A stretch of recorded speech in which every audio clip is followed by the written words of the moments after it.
전세제도, 우리나라에만 있다고요? 내가 살 집을 구하는 방법에는 두 가지가 있습니다. 집을 직접 사서 내 집으로 만들거나 집주인에게 일정액을 지불하고 집을 빌려서 살아야 하죠.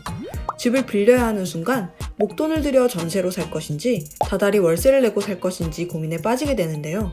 그런데 방금 언급한 전세제도가 우리나라에만 있는 제도라고 하던데 정말일까요? 집값의 일부를 보증금으로 맡기고 집을 빌려서 살다가 계약기간이 끝나면 보증금을 돌려받는 주택임대차 유형인 전세제도.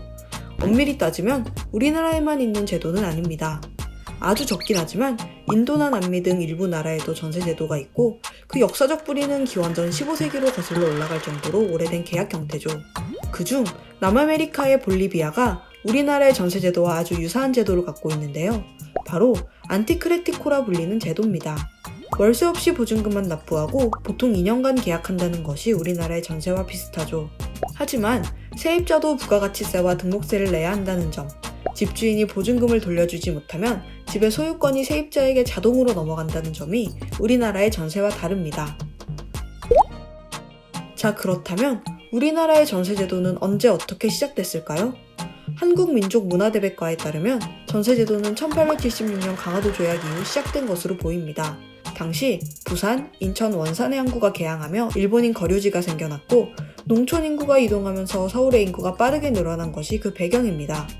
당시 전세가는 집값의 절반 정도였고 기와집인지 초가집인지에 따라 그 가격도 달라졌습니다. 계약기간은 보통 1년이었으며 그 기간을 정하지 않는 경우도 있었다고 하네요.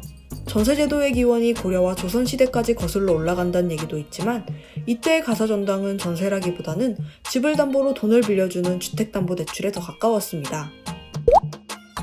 이후 전세는 산업화 및 고도의 경제성장기를 겪으며 본격적으로 확산됐습니다. 1970년대에는 농촌의 인구가 도시로 급격하게 몰리면서 주택가격이 비싸졌습니다. 은행에서 큰 돈을 빌리기에는 대출금리도 비쌌죠. 그래서 목돈이 필요했던 집주인과 집값보다 적은 금액으로 살 집을 구해야 했던 세입자의 이해관계가 딱 맞아떨어진 겁니다. 전세제도가 사적금융의 형태로 자리 잡은 것이죠. 1981년 주택임대차보호법이 생기며 1년이라는 최소임대기간이 생겼고요. 1989년에는 이 최소임대기간이 2년으로 연장됐습니다. 2019년을 기준으로 전체 임차 10가구 중 4가구 정도가 전세살이를 하고 있는 것으로 조사됐습니다. 2021년 현재 낮은 금리와 정부의 부동산 정책으로 인해 전세값은 올라가고 전세 매물도 씨가 말랐습니다. 이 전세제도 앞으로 어떻게 될까요? 부동산 전문가들은 매물이 점점 줄어들고 월세와 전세를 결합한 반전세 형태로 바뀌긴 하겠지만 전세 자체가 완전히 없어지지는 않을 것으로 예측하고 있습니다. 각자의 사정에 따라 전세만이 가진 특수한 장점을 포기하지 못하는 사람들은 분명 있을 테니까요.